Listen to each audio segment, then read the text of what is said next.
Good morning, church.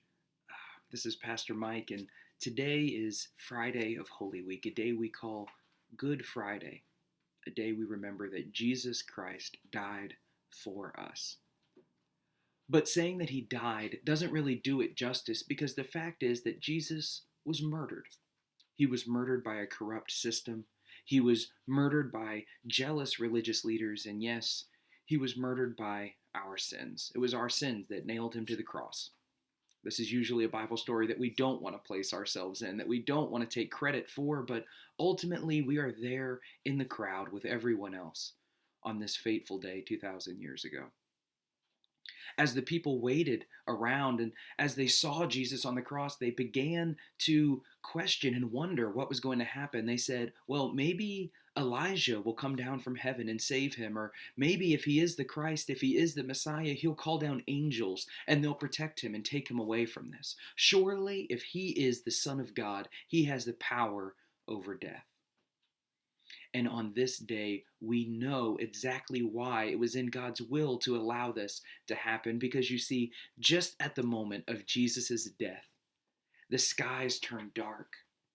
And in the temple complex, there was a place called the Holy of Holies. It was where the presence of God resided in the temple.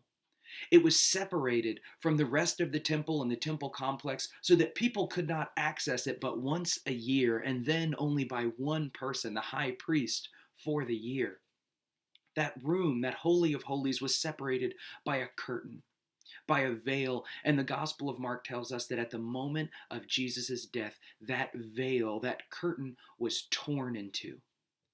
It was God's will to allow Jesus to die for our sins so that everything that separated us from the presence of God would be torn in half. That no longer is there anything that would be in our way from approaching God's glory. God has seen us just how we are. He has seen our failures, our shortcomings. He has seen our sins and our shame before us. And still, He loved us so much to not only come to us and save us, but to save us at the cost of His own life, the life of His Son, Jesus. So He has given us that today. He has reminded us of how much He loves us. And that's why we can call a day that remembers such injustice as Good Friday, because we know God's love for us, that He died for us even when we were sinners and rebelled, that God's love for us is boundless, is infinite, is eternal as God Himself, and He calls us to enter into that love. So I pray that today is a day of reflection for you, a day to think on God's love, to remember God's love for you and exactly the price that He paid to have a relationship with you. All we have to do to accept that grace and that mercy is to say that we couldn't do it ourselves, to say to God, you were able to bridge that chasm. You were able to meet the need and bring yourself into our presence.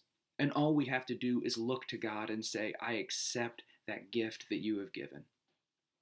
So today, share that gift with somebody. Share God's love with somebody. Tell the story of what Jesus has done, whether it's on a video or a phone call or with members of your family, with your children who might be in the home with you, whatever it is, today is a day to remember what God has done.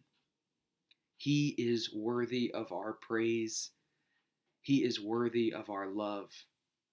And He is the answer to our prayers.